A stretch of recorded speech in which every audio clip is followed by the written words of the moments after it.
Hi, I'm Rowie Kaufman, a partner at Keystone Law Group, a Los Angeles probate firm. If the trustee is also a beneficiary of the trust they oversee, there is potential for problems to arise. In this video, I discuss how such problems can be prevented or addressed. Why is it problematic for the trustee to be a beneficiary? The reason can be summed up in 3 words: conflicts of interest. Conflicts of interest occur when the aims or desires of 2 parties are incompatible.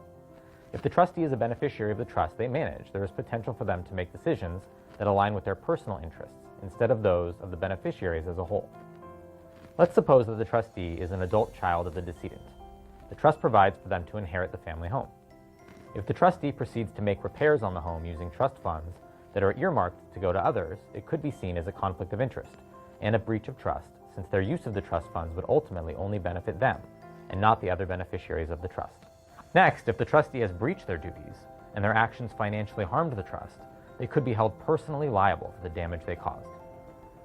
As an example, if the trustee invested trust funds in a personal business endeavor that ultimately failed, the trustee could be held liable for not just repaying the funds they misappropriated from the trust, but other damages, such as attorney's fees and costs as well. Or perhaps the trustee has fallen behind on the mortgage on his personal residence and decides to use cash from the trust to pay it off and avoid foreclosure. In this example, the trustee has misappropriated trust assets for personal gain and can be held personally liable for the misappropriation. Next, it is always recommended for trustees to work with an experienced trust lawyer during administration. But for trustees with potential conflicts of interest, working with a lawyer is a necessity.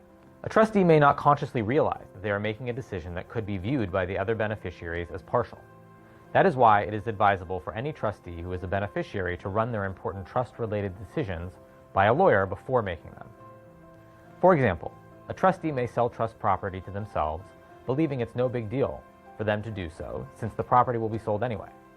However, the other beneficiaries could interpret this action as the trustee looking out for their personal interests, instead of the interests of the beneficiaries as a whole. The beneficiaries may also claim that the price and terms were below market, and seek to hold the trustee liable for the difference. This transitions nicely to our next point. Beneficiaries who are concerned about a potential trustee conflict of interest should also consult with a trust lawyer. A trust lawyer can keep tabs on the administration and the trustee's actions for beneficiaries. If any red flags emerge, they can help beneficiaries enforce their rights by bringing a claim against the trustee. Claims against the trustee can include holding the trustee responsible for damages, requiring the trustee to return property wrongfully taken, or even removal of the trustee and appointment of a new trustee. For my last point, I want to mention that trustees with concerns about being a beneficiary have the right to either decline their appointment or to resign from their role. Let's suppose the trustee with a potential conflict of interest is the adult child of a decedent. They don't get along with the other family members who are beneficiaries of the trust. Owing to these factors, the trustee believes they don't want the hassle of acting as trustee. In this situation, the best decision may be for them to decline their appointment to the role of trustee. Some trust instruments provide the trustee with the power to designate their successor. It is best to consult with a trust attorney prior to resigning to discuss all available options. That concludes Keystone's video on what to do if the trustee is also a beneficiary. If you're a trustee or a beneficiary with concerns about a potential conflict of interest, be sure to schedule a free consultation with our probate attorneys to discuss your matter. Lastly, don't forget to subscribe to our channel to be notified when new content has been posted. Thank you for tuning in.